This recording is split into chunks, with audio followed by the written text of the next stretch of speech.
রাঙামাটিতে ইমামে আজম কনফারেন্স।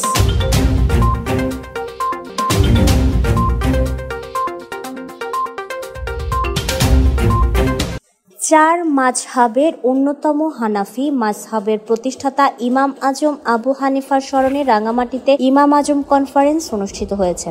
বৃহস্পতিবার রাঙামাটি চেম্বার অব কমার্স মিলনায়তনে অনুষ্ঠিত কনফারেন্সের আয়োজন করে রাঙামাটি জেলা আহলে সুন্নাত ওয়াল জামাত রাবেতায়ে আহলে সুন্নাতের সার্বিক তত্ত্বাবধানে অনুষ্ঠিত কনফারেন্সে প্রধান অতিথি ছিলেন আহলে সুন্নাত ওয়াল জামাতের কেন্দ্রীয় চেয়ারম্যান শাইখুল হাদিস আলহাজ কাজী মঈনুদ্দিন আশরাফী, রাঙামাটি জেলা আহলে সুন্নাতের সভাপতি আলহাজ মাওলানা এম.এ. মুস্তফা হেজাজের সভাপতিত্বে এতে বক্তব্য রাখেন সাউদার্ন ইউনিভার্সিটির আরবি বিভাগের অধ্যাপক আলহাজ মাওলানা জালাল উদ্দিন আজহারি, ইমাম আজম রিসার্চ সেন্টারের চেয়ারম্যান মাওলানা শহীদুল্লাহ বাহাদুর, কেন্দ্রীয় রাবেতায়ে আহলে সুন্নাতের সভাপতি আলহাজ মাওলানা ইকবাল হোসেন আল কাদেরি, রাঙামাটি জেলা আহলে সুন্নাতের সিনিয়র সহসভাপতি মাওলানা শফিউল আলম আল কাদেরি, সিনিয়র যুগ্ম সম্পাদক অধ্যক্ষ আলহাজ মোহাম্মদ আক্তার হোসেন চৌধুরী।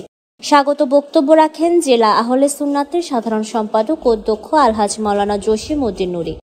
অন্যান্যের মধ্যে জেলা গাউসিয়া কমিটির সাধারণ সম্পাদক মোহাম্মদ আবু সৈয়দ, তাহের শাহ জামে মসজিদের খতিব হাফেজ মাওলানা নঈম উদ্দিন আল কাদেরি, পুরাতন বাস স্টেশন জামে মসজিদের সাবেক সভাপতি হাজী সিরাজুল মোস্তফা, জয়নাল আবেদিন জুনু সওদাগর সহ অন্যান্যরা উপস্থিত ছিলেন।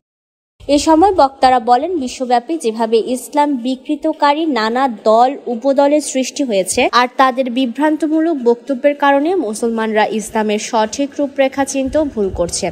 সকল প্রকার ফিতনা থেকে মুসলিম মিল্লাতকে ইসলামের মূলধারা স্থির রাখতে ইমাম আজম আবু হানিফার দেখানো মাযহাবের বিকল্প নেই। আলোচনা সভা শেষে উপস্থিত শ্রোতাদের বিভিন্ন প্রশ্নের উত্তর দেন আহলে সুন্নাত ওয়াল জামাতের চেয়ারম্যান শাইখুল হাদিস আলহাজ কাজী মঈনুদ্দিন আশরাফী। পরে দেশ ও জাতির কল্যাণে বিশেষ দোয়া মোনাজাত করা হয়। Desk report, CST TV।